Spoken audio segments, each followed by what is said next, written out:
Good morning to all my regular followers, Taming the Polar Bear fans, and so on. I am back at the Nicola River. This is my third stop here. I come back here, and this is the Nicola River we're looking at. I'm going to talk about that in a minute. I keep coming back here because, when you're out in the winter, you depend a great deal on firewood, and so firewood, good dependable firewood source is very critical. And I am very familiar with the firewood available here, not firewood, but various trees and things that have washed up. Let me just pan over here. What I'm standing on is kind of a gravel sandbar.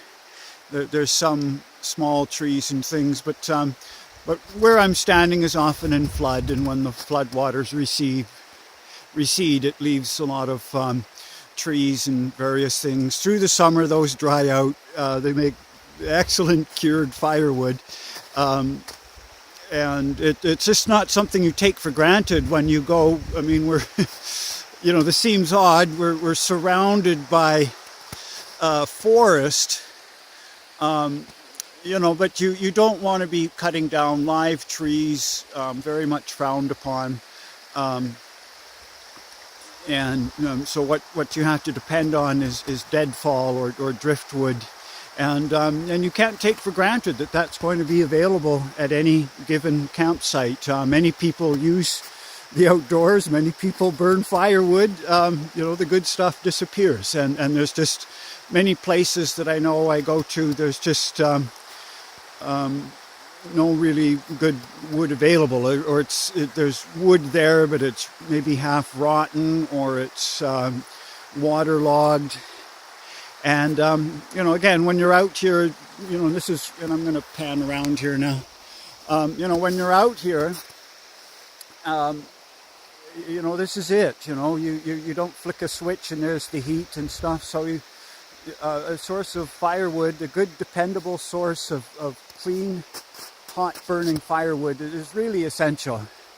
So here we are. So now the reason I wanted, and I'm going to go back to the river, the other, we're in BC, we're one of the rainiest places in the world, and here's a river. You wouldn't think water supply would be a concern. And there's a number of things involved in water. If you bring it along, water is bulky, enormously heavy, and it's just a problem to bring along enough water for drinking, coffee, washing dishes, washing clothes, so on and so forth.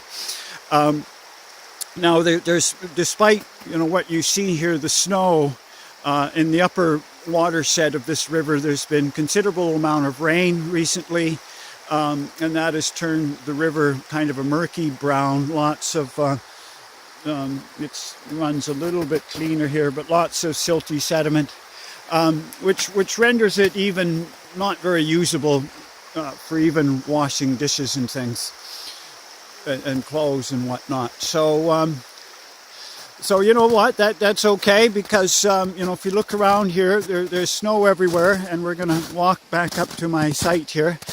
We're surrounded by snow. It's about 4 inches deep, 10-12 centimeters or so, and that's all suspended water, and that's all around the ground, all on the ground all around me here.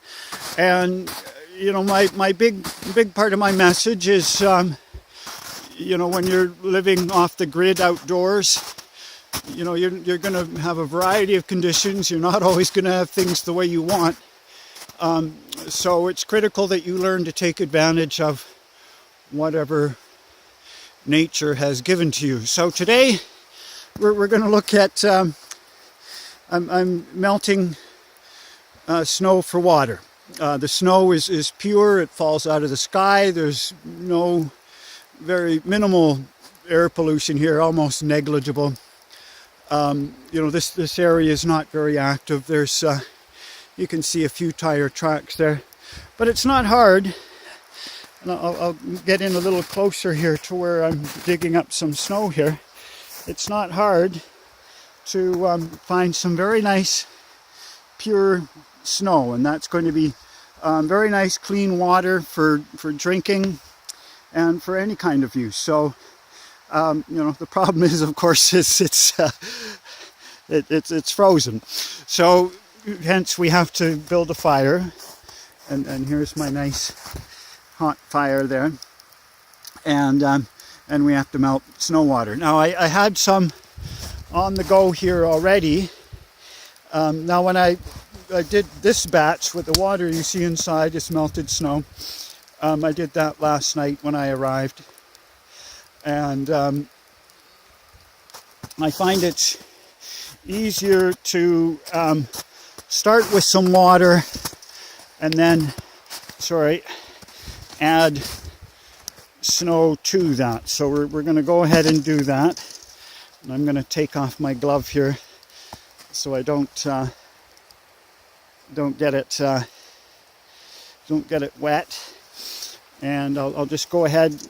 I'm gonna that comes up in one big clump. It's fairly wet snow right now. It's melted, and oops, sorry, I'm moving all around here.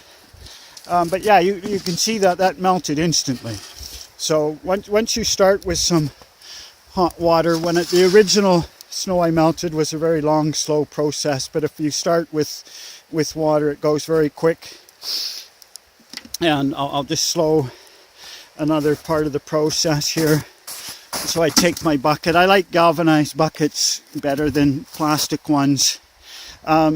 So sorry, I can't get a very wide angle here, but I'm just going to you can hear the snow is quite crunchy, which is good because it's got a high water content. It's not a dry fluffy snow, would not have much of a water content. So I just break off little bricks out of the snow like that, put them in my bucket, and repeat the process you just saw. And there we go,